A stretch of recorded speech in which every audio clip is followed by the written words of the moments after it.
before, I mentioned, I questioned the origin of me using the word buff after I'm a history buff. I'm a Civil War buff. Where's the origin of buff? Because I just say it without even thinking of what it means. What does it mean? Where did it come from? It took me a minute to find it, but this is part of English language learning. So it started in New York when you had voluntary firefighters who in the winter would wear buffalo skin coats. When they would be called to come out fires, they'd be like, oh, there go the fire buffs because they'd all have these buffalo coats on. Get Now, out. as it changed and you stopped having volunteer firefighters, Mhm. you would have a regular organized department, but you'd still have volunteers. And so anybody who has a great interest in something are called buffs. And it started all with these people that would just wanted to put out fires in New York. So you can, because it's very few things that you can use the word buff after. Well, you start looking up the history, and buff means all kinds of stuff. Yeah. Longoria is buff, which means, he's built, he's jacked. But it's history buff, Civil War buff. Movie buff, food buff. I Oh, mean, all really right. anything, I've never right? heard food buff. Well, All right. you So know. what a great origin story. All from buffalo skins. At least according to this website on the Yeah, internet. listen, Deborah Green says it, I believe it. Reminds me of the season 9 of Alone.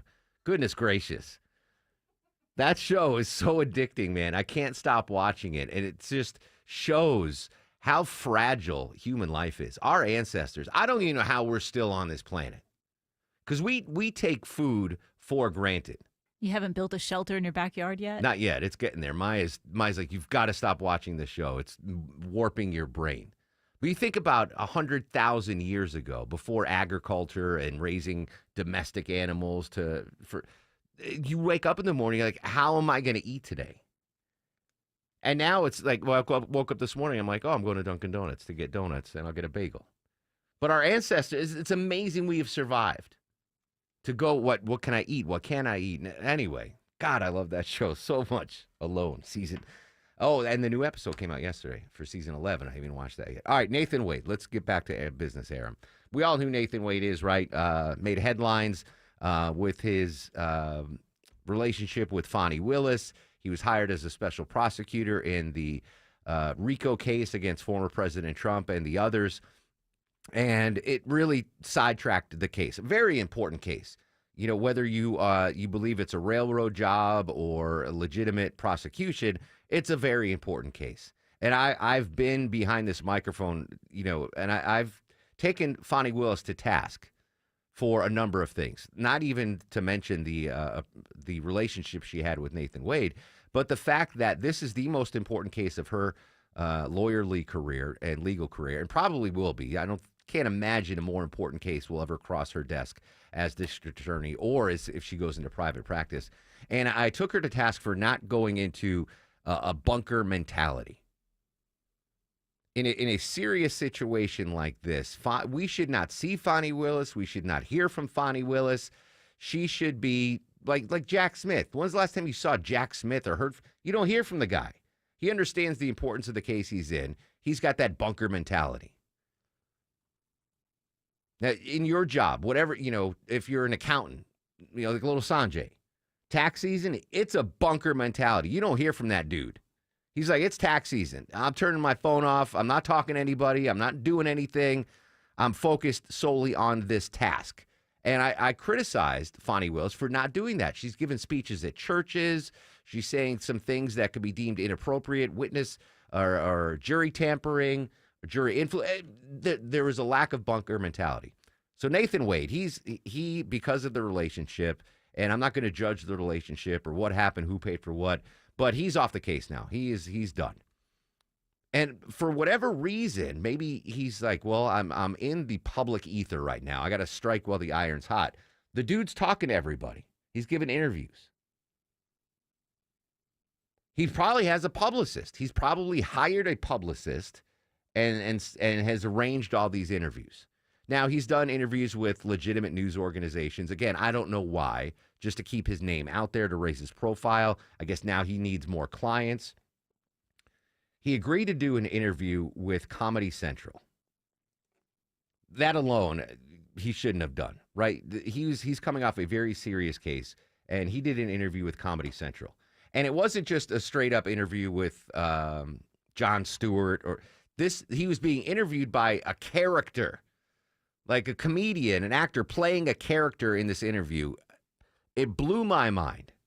I don't know what he was thinking. So let me ask you, when old girl was like, hey, babe, you want to be in charge of this prosecution of the president of the United States who did this insurrection? So that's the interviewer. It's one of the Wayans brothers, I think, playing a character. Quan is the name of the character. And he's interviewing Nathan Wade, talking about his relationship and the case with Fonnie Willis. Did you think, like, this could get messy?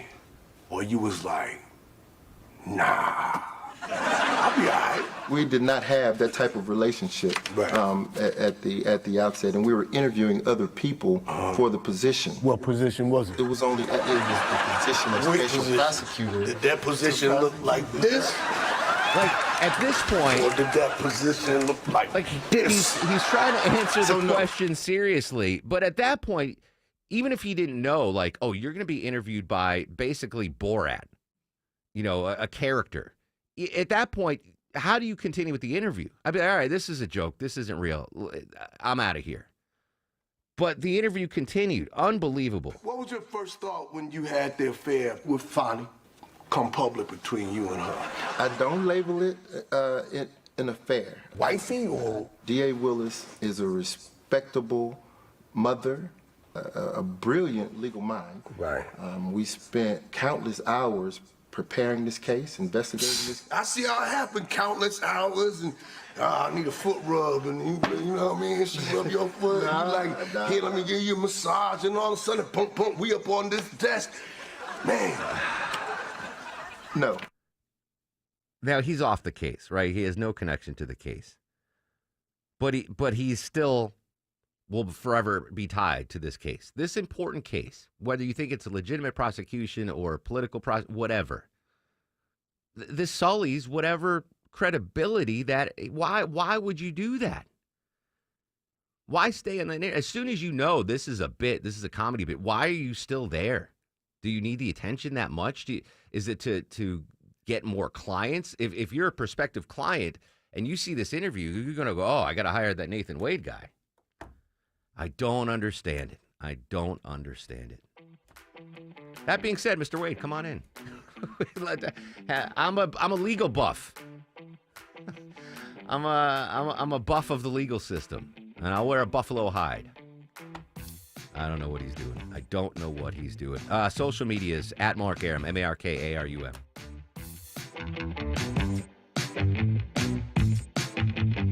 When traffic hits, You stay slow all the way over to around 10th Street. the Triple Team Traffic Center has you A covered. police chase has ended in a crash, I-20 eastbound, right before Moreland Avenue. Your source for Atlanta's traffic. Brought to you by the Cool Ray Lifetime Parts and Labor Warranty. 95.5 WSB, Atlanta's News and Talk.